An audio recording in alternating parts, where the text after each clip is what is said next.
America అధ్యక్షుడు Donald ట్రంప్కు US సుప్రీంకోర్టులో ఊహించని భారీ ఎదురుదెబ్బ తగిలింది.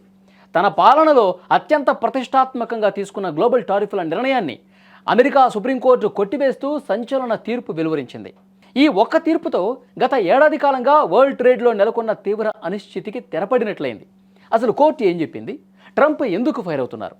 ప్రపంచ దేశాల నుంచి అమెరికాలోకి దిగుమతయ్యే వస్తువులపై ట్రంప్ విధించిన టారిఫ్లను వ్యతిరేకిస్తూ పలు రాష్ట్రాలు, ప్రైవేట్ సంస్థలు సుప్రీంకోర్టును ఆశ్రయించాయి. దీనిపై విచారణ జరిపిన న్యాయస్థానం 6-3 మెజారిటీతో చారిత్రక తీర్పు వెలువరించింది.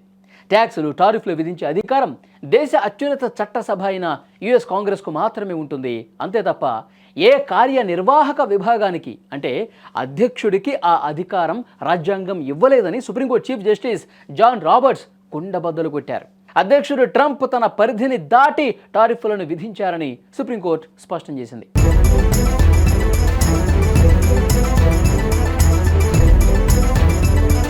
నిజానికి ట్రంప్ ఈ టారిఫ్ వార్ను 2025 ఏప్రిల్లో మొదట మెక్సికో, కెనడా, చైనాలను లక్ష్యంగా చేసుకొని ప్రారంభించారు.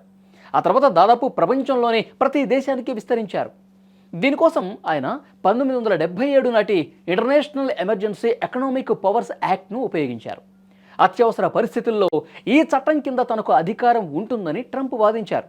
కానీ ఆ చట్టంలో టారిఫ్ అనే పదం ప్రస్తావనే లేదని వాదిస్తూ ప్రైవేట్ సంస్థల తరఫు న్యాయవాదులు ట్రంప్ వాదనను బలంగా తిప్పికొట్టారు.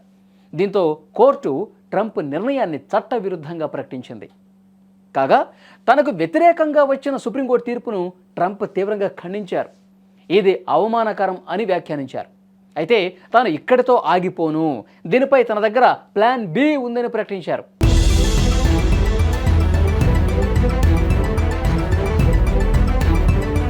కాగా ఈ టారిఫ్ల ద్వారా డిసెంబర్ నాటికి అమెరికా ఖజానాకు ఏకంగా $133 బిలియన్ ఆదాయం రావటం గమనార్హం. మరోవైపు మాజీ ఉపాధ్యక్షుడు మైక్ పెన్స్ ఈ తీర్పును స్వాగతించారు. ఈ టారిఫ్ వల్ల విదేశాలు నష్టపోవటం లేదు, ఆ భారాన్ని అమెరికా కుటుంబాలు, అమెరికా వ్యాపారులే చెల్లిస్తున్నారన్నారు. సుప్రీంకోర్టు నిర్ణయంతో వారంతా తేలిగ్గా ఊపిరి పీల్చుకోవచ్చు అని చెప్పారు. ఈ తీర్పు ప్రపంచ దేశాలతో పాటు ముఖ్యంగా మన భారత్కు పెద్ద ఉపశమనం. ముఖ్యంగా అమెరికా మార్కెట్లో మన భారతీయ వస్తువులకు ఉన్న అడ్డంకులు తొలగిపోతాయి. మన దేశానికి చెందిన clothing industry, IT, engineering goods, agriculture products, auto components, diamond industry, pharma, steel, chemicals సెక్టార్లకు అమెరికా నుంచి ఆర్డర్లు భారీగా పెరుగుతాయి. ట్రేడ్ అనిశ్చితి తగ్గటంతో మార్కెట్లు స్థిరంగా ఉంటాయి.